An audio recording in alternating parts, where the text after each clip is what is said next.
पापा जब से ऑफिस से लौटे हैं, मम्मी से पता नहीं क्या बातें किए जा रहे हैं। रूही को कुछ समझ ही नहीं आ रहा। कान लगा तो रखी थी, पर कुछ पल्ले नहीं पड़ा। थोड़ी देर बाद दोनों रूही के कमरे में आए और बोले, पापा के दोस्त है ना, रवि अंकल, उन्होंने तुम्हारा हाथ मांगा है अपने बेटे अतुल के लिए। दोनों की चेहरे से खुशी टपकी सी पड़ी थी। अतुल बैंक मैनेजर था। रूही ने काफी टाइम से उसे देखा तो नहीं था, पर काफी पुरानी पारिवारिक मित्रता थी दोनों परिवार में। बात तो रूही के भी खुश होने की थी, पर वो खुश क्यों नहीं हो पा रही थी, कारण वो भी जानती थी। अपनी बेस्ट फ्रेंड दिया की शादी में जब से उसके भाई को देखा, तब से दिलो दिमाग पर वही छाया हुआ था। उसका भी रूही को बार बार देखना कहीं ना कहीं उसे बहुत खुशी दे रहा था। सच कहें तो उनकी जोड़ी जैसे ऊपर से बन के आई हो, ऐसी जोड़ी थी उनकी। उसकी सहेली भी उसे चिढ़ाने लगी थी, जल्दी ही तुझे अपनी भाभी बनाकर लाऊंगी, थोड़ा इंतजार कर। रूही तो मन ही मन कल्पनाओं में उसे अपना बना चुकी थी, दिन रात उसी के ख्यालों में गुम रहने लगी थी। ऐसे में अतुल के रिश्ते का आना उसे बहुत विचलित कर रहा था। पर मम्मी पापा से कहती भी क्या, सहेली तो ब्याह कर 7 समुंदर पार जा चुकी थी। अगले दिन रवि अंकल को पूरे परिवार के साथ खाने पर बुलाया गया। आंटी, अतुल और उसकी छोटी बहन नेहा भी आए। रूही को बुलाया गया। उचटती निगाह से अतुल को देखा। सामान्य शक्ल सूरत का, सामान्य कद काठी का, हंसमुख सा लड़का था। रूही को लगा, ये मेरे साथ कैसा लगेगा। कहाँ मैं सुंदर, गोरी, इतनी खूबसूरत, कहाँ वो बिल्कुल साधारण। इसीलिए अंकल ने पापा को बिना दहेज का लालच देकर प्रभावित कर लिया है। रूही और अतुल को कुछ समय के लिए अकेले छोड़ा गया। वो जो कुछ पूछता रहा, रूही बस उनके जवाब देती रही। वो उसका संकोच समझता रहा और वो सोचती रही, कब जाएंगे ये लोग। वो बहुत परेशान थी। सहेली का फोन नंबर भी नहीं, होता भी तो क्या बोलती। वक्त निकलने लगा, शादी की तैयारियां होने लगी और रूही अतुल की दुल्हन बनकर उनके घर आ गई।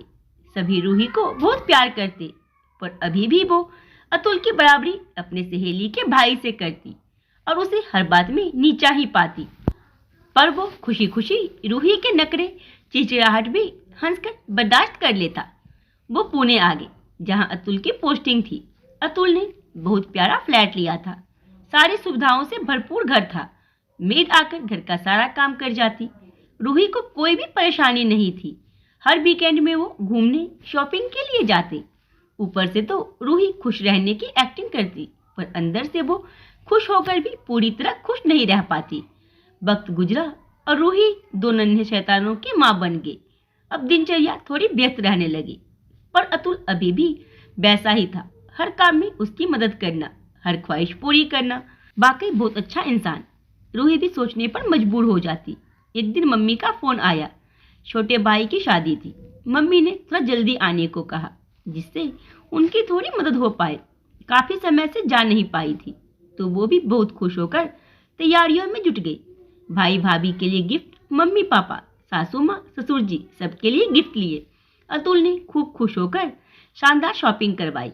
वो घर पहुंचे, बच्चे दादा दादी से मिले।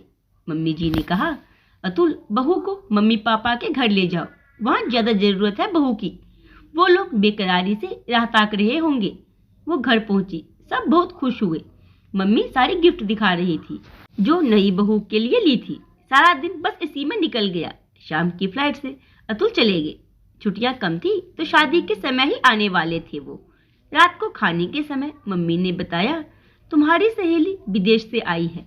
एक दिन बाजार में मिली थी। ना जाने क्यों रूही का मन सहेली के घर जाने को व्याकुल हो उठा। उसके घर के नंबर पर फोन किया और दूसरे दिन उसके घर आने की सूचना भी दे दी। कुछ अजीब सा महसूस कर रही थी, फिर भी जाना चाहती थी। जैसे ही उसके घर पहुंची, जोर जोर से चिल्लाने झगड़ने की आवाज आने लगी। अंदर धीरे से कदम रखा तो देखा, सहेली के जिस भाई के लिए वो दीवानी रही, अपनी खूबसूरत जिंदगी अपने इतने प्यार करने वाले पति को कम समझती रही, वो अपनी बीबी से झगड़ा कर रहा था, माता पिता से बदसलूकी कर रहा था। रूही को देखकर अर्थपूर्ण से हंसी हंसा। ऊपर से नीचे देखने का इतना गंदा ढंग था कि वहां खड़ा रहना भी रूही के लिए दुर्भर हो गया। वो उल्टे पांव अपने घर की तरफ भागी। उसे अपनी किस्मत पर, अपने पति पर फक्र महसूस हो रहा था। सिर्फ लुक्स, स्मार्टनेस देखना ही काफी नहीं, एक अच्छा इंसान और अच्छी सोच, अच्छा चरित्र होना भी बहुत जरूरी है।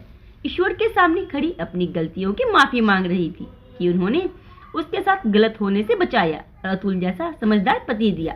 तो आज की इस कहानी के बारे में आप लोग अपने में जोड़ दें, और अगर कहानी पसंद आई हो तो वीडियो को लाइक, वीडियो को शेयर करना ना भूलें।